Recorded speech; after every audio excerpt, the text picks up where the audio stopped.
Oh my goodness, Jesse. Wow. Thank you, thank you, thank you. What's a Sunday morning without a good cry, right?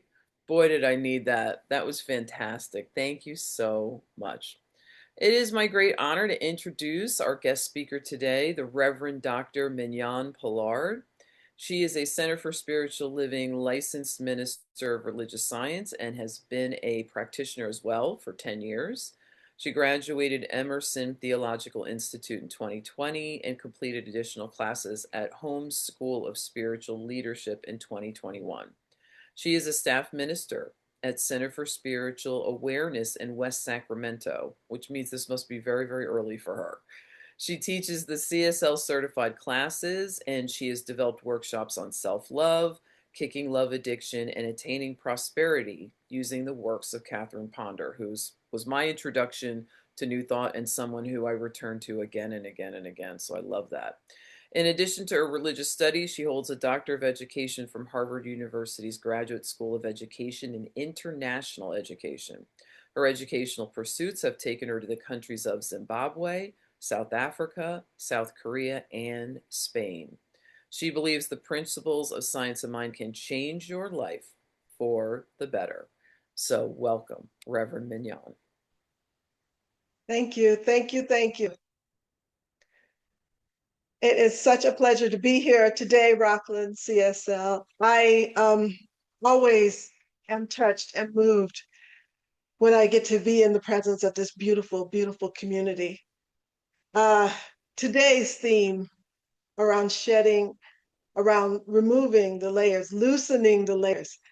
I told Reverend Melissa when I was talking to her, I said, when I think of loosening the layers, I think of like that big dinner you have on Sunday, and then you kind of like loosen the belt and you just and you sit back in that space of contemplation of, ooh, that was good. That was real good. That was yummy. Well, that's about loosening layers. We'll talk about that today. The layers that we're loosening, the layers are the layers of fear, of guilt, of shame, of indecision. We're loosening those layers. Anything that is preventing you from understanding that yes, you are made in the image of love. Anything that is stopping you from knowing that God is in, around, and through you, that you are loved and life is working out for your best and your highest good. We've we've got to work through this period of transformation. And it's a special time right now because we're well, it's a time that we're going into the deepest, darkest part. So all of our all of our spaces are moving towards the light. All of the new major religions are moving towards the light. Today happens to be the first day of Hanukkah, celebration of the continuing light, the miracle of light. And we move towards that light. But it's also a time when the world goes into a space of hibernation. It's also a time when we come up towards winter solstice, right before returning into the spring. You know, Mark Nepo, he said that nothing escapes the creator's cycle. Not plants, not horses, not trees, not birds, not human beings, not the life of mind, not the life of heart, not the life of spirit. All living things emerge, gather, spark new life, fall apart, die, and emerge in new ways. Each soul is a gust of God's breath, unfolding in the energy, the great energy that surrounds us, ever moving stream. The goal is not to cheat death, but to live in a stream of humility and aliveness that only an acceptance of death can release. The goal is not to cheat death. The goal is not to cheat death, but it's to bring forth new life. And so we're entering this cycle where it appears that the world is shutting down, hibernating, going inward.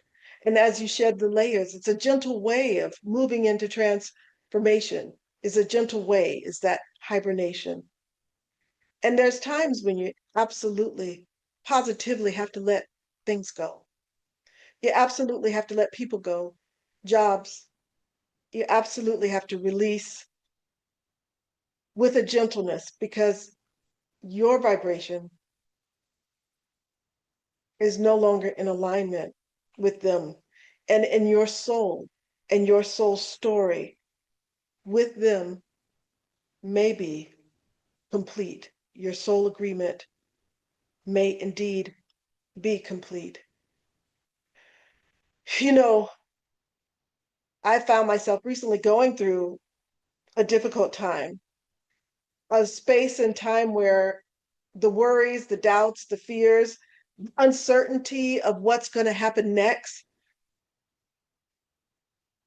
not knowing if the job will be there, not knowing if the department will be there, not not knowing what's moving forward. And it's in those times, in that space where I move into this place of inaction. Inaction. Sometimes it's a space of inaction where you do nothing and yet everything gets done. I hear within my voice, I hear when I was thinking about this, and I was thinking about this place of hibernation, this place of stillness, this place of transformation, but moving into this place of stillness.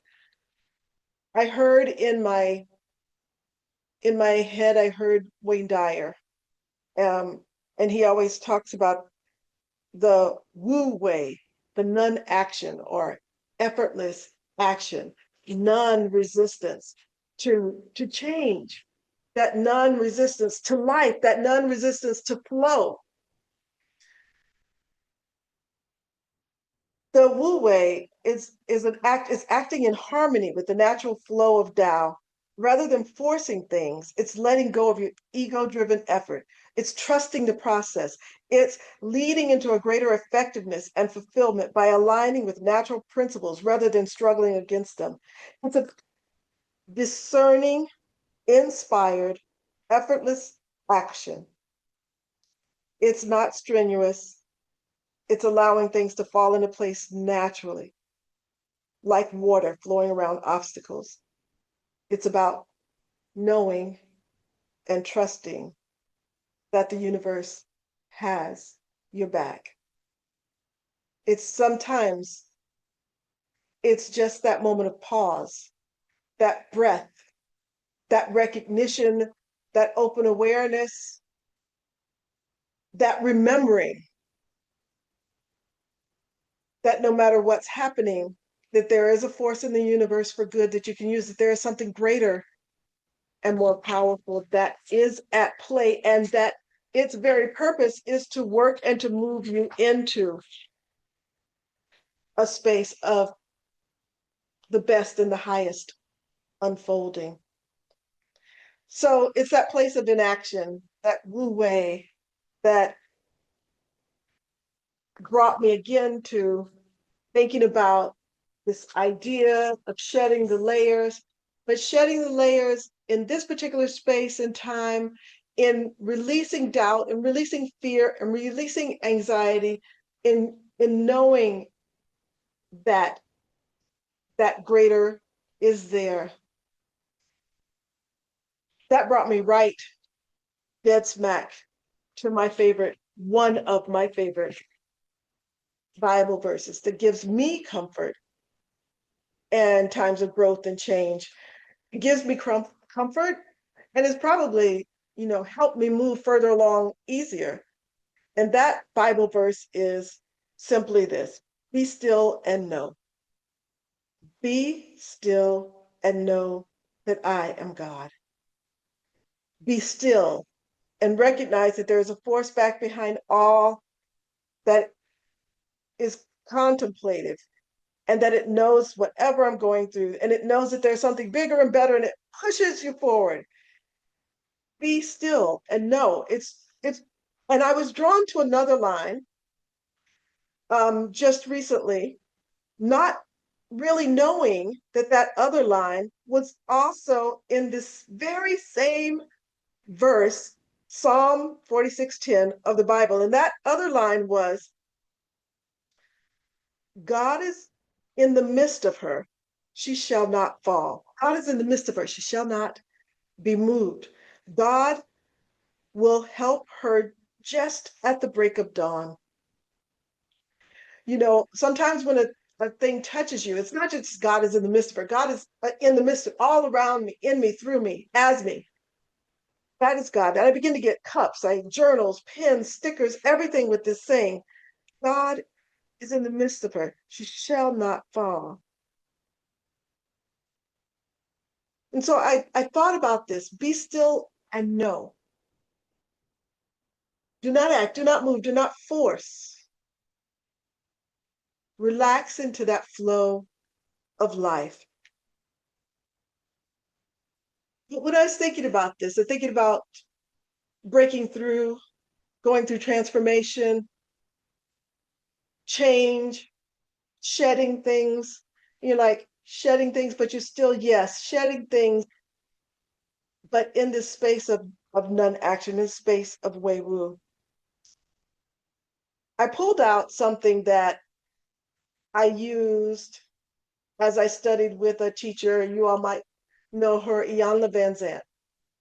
So I studied with Iyanla Vanzant, and it kind of blows my mind. I can't believe that I actually have that. Like I studied with Iyanla Vanzant. She has many online things, but she introduced me to something called the Parallel Bible.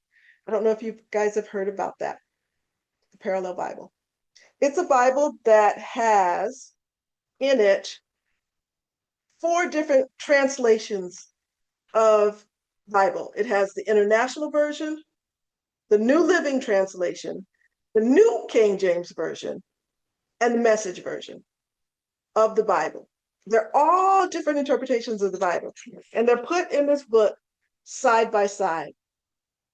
And I think that this idea of transformation, this idea of movement, and this particular verse of be still and know, I wanted to do what I call the Mignonne mashup, using the parallel Bible and just sharing with you that particular verse, Psalm 46:10, and hoping that if there's something you can understand, something that can help you, that it might be able to help you. So here is how it goes. I hope it provides some trust and some insight into this idea of trusting God. So the mashup using four different versions of the Bible. God is a safe place to hide, ready to help you when in times of trouble. We will not fear when earthquakes come or when mountains crumble into the sea. Let oceans roar and foam. Let mountains tremble as the waters surge. There is a river whose stream made glad the city of God, the holy place, the tabernacle of the Most High. God is in the midst of her. She shall not be moved. God shall help her just at the break of dawn. The nations raged, the kingdoms moved, and God's voice thunders and the earth melts. The Lord is the host. The Lord of hosts is with us. The God of Jacob is our refuge. Come and behold the works of God. He plants flowers and trees all over the earth. He bans war from pole to pole. He breaks the bow and shatters the spear. He burns the shields with fire. God says, be still and know that I am God. Step out of the traffic. Take a long, loving look at me, your high God, above politics, above everything. Jacob, wrestling God, fights for us. God of the angel army protects us. The God of Jacob is our refuge. The God of Jacob is our refuge. I love that, and I love the different interpretations of that. I love that it's this different ways into knowing this one idea of stillness. It's this way of reassuring you that the fight is yours, but that there is something greater that is at play, that there is something greater, there's an energy that is moving you. It's just awaiting your recognition. The God of Jacob is the same God today, tomorrow. It's the same God that we know. It's your God, it's my God. It is Jacob as God, it is us as God, and it is actively moving each of our lives towards our best and highest. I just want to share that Charles Raymond Barker reminded us that the goodness of life is the goodness of God. He says in The Power of Decision, I release all emotional power from any guilt in my subconscious mind. I am set free from all self judgment, all self contamination. This idea of loosening the layers is about raising your awareness, about shifting your attention, about knowing that that is God and that is how God works. And that is how miracles work, is by shifting your attention. Marianne Williamson said once that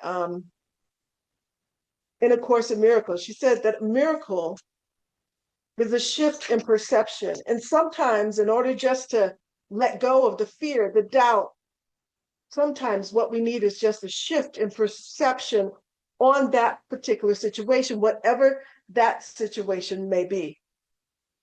Now, I know in the past, I've been in a situation where you think, I've made the biggest mistake I could possibly make. And then you come down the road 2 years, 3 years, 4 years later, and it wasn't a mistake. It was a setup. It wasn't a setback. It was a setup. It was setting you up for what was happening now. And you didn't know that. And sometimes that inner critic, especially that inner critic in me, that inner critic will absolutely judge, absolutely criticize. But it's in that stillness. It's in the stillness where you find that still small voice that speaks to you, that takes you into this place of change, a gentle, easy, easing you into transformation.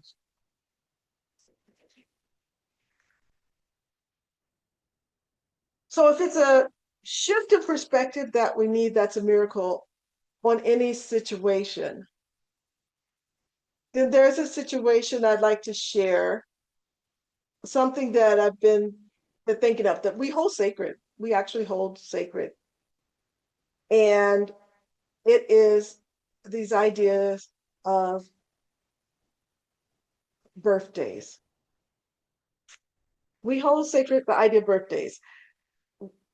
And for us, for in the US, we think about, the time, the place, the location, um, when you were born, how you were born. You get that story and you hold that story about yourself. That's like maybe the first story you might have of yourself. I'm born this day, this time, this place. And we use it. We use it in astrology. Some people use it in numerology. They use it in all types of things. But what if you could shift your perspective on the idea of birthdays? So now we are in the final moments of the year of the snake. And I wonder if that had some type of influence on these global themes, because we are closing out the year of the snake. And for many, many years, I know, and that's based on different cultures that use the Lunar New Year. So for me, for many, many, many, many years, I thought I was born in the year of the snake. I thought I was born in the year of the snake. Because, when you go to the Chinese restaurants and you look down at the placemats that they have there, and they have the year, and then they have the like animal. They have the year and they have the animal. And if you're not knowing that actually it's the Lunar New Year, and that the Lunar New Year starts after the first new moon, if you don't know that, you might think that's it.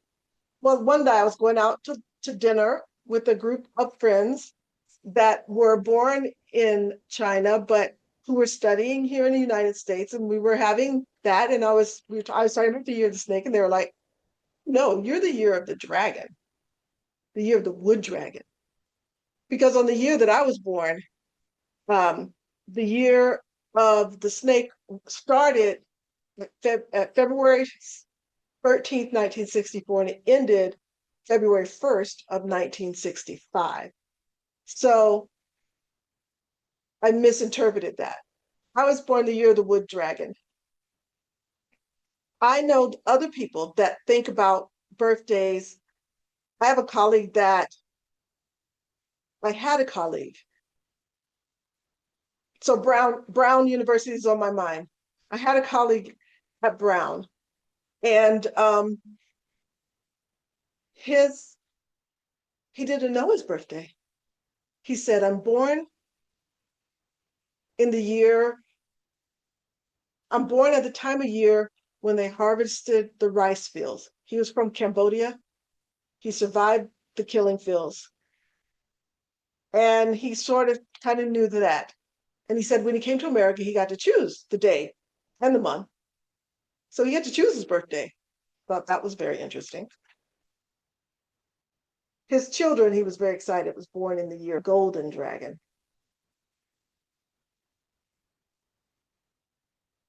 That I thought was good. I have another friend who is from the Fiji Islands. I think that's how you say it. Fuji. That person is not sure really which day. So when I'm with that person, we celebrate 2 days. They're like, "I'm born either this day or this day." And nobody seems to really be worried about it. "I'm born this day or this day." So we celebrate both days. So can you imagine to see something as sacred as that, a story that we've wrapped ourselves in, a story, the story of your birth, the story of your birthday, and completely turning it on its head, a different perspective on that idea. Something just as simple as that, something just as simple as that to help you with that debunking part. I think that's really good. In thinking about it, I get my notes here together. In thinking about it, I also have a friend who today, again, I met this person at Brown University, and they are turning 70 today. So they know the time, they know the place, they know the date. They're turning 70. And they are thinking about this time of transformation, of movement into, I'm going to say, the fifth season, right? Moving into the second part of life and creativity. And this particular person um, is taking some time for reflection, like we all should, for this time of transformation. And that's what I'm encouraging you to do right now, is to take a moment, to take that moment to use that wisdom of the animals, to use that wisdom of nature to go into the hibernation, to think about and shed those ideas that you may have, those stories that you may have wrapped yourself in. And it's this space of non-action, it's this space of contemplation that I invite you to go. But I did look at this idea that Mark Nepo has in the fifth season, and I thought it interesting that he wrote a poem about the view at 70, and I thought it was apropos. So I want to actually share that with you. So the view at 70. I'm standing on a bridge near the top of a mountain, looking back at the winding path that took years to climb. And there, below the chasm, I thought I'd never cross, much more beautiful on this side of the rise. And in the vastness that seemed like heaven on the way up, all those I've loved and lost, And in that pocket of fog that seemed like hell when I was in it, the truth in all things I sighted on the way that kept me going. I could lean on this bridge forever, but for the view the next step will bring. So this week you're in this space of, this week I invite you to be in the space of non-action, of reflection, of meditation, of looking at the stories that you tell yourself, of looking at those things that you hold to be absolutely true, but to look at them from a different perspective, to hold them up, to examine them, to know that there might be more than one way to experience this, more than one way to go through this, and knowing that whatever it is, and it doesn't have to be traumatic, it could be good, but whatever it is, that you're being held, you're being loved, you're being guided, to recognize that force that's bigger than you are, to recognize the power of not trying to control, to recognize the power of letting go. Ricky Byers has a song that says, trust God, trust God, trust that you know that the God within is leading and guiding. If you're just quiet, if you're just still, if you just listen, if you just use that thousand ways of listening to get there. So that's the most important thing that I want you to know about shedding these layers, about letting your light shine through. Sometimes before that light shines brightly, there needs to be a moment of stillness, a moment of quiet, a moment of contemplation. So let's take this message into prayer. Just recognizing the one power and presence, just recognizing the one God that's back behind all, and knowing that that God is love and peace and joy, and that I am love and peace and joy, and each person here can exemplify and is love and peace and joy. I'm just speaking my word. I'm speaking my word right here and right now, that during this time of busyness, our awareness of this power and of this presence is broadened, is deepened, that there is a moment of stillness, that there is a moment of going deep within to emerge stronger. I am just knowing that each and every person finds that moment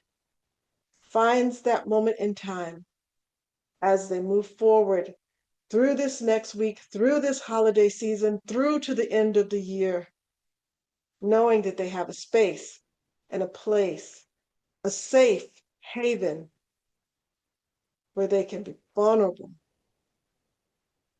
and they are wrapped in love. And I'm grateful and thankful for this inner sanctum, grateful and thankful for this sacred place, grateful and thankful that the voice of God leads and guides, that the voice of God comes through others. I'm grateful and thankful that when that word is needed, when that encouragement is needed, when that message is needed, it is given. I'm grateful and thankful for that. And I release this word into the law. Together we say, so it is, so it is, so it is.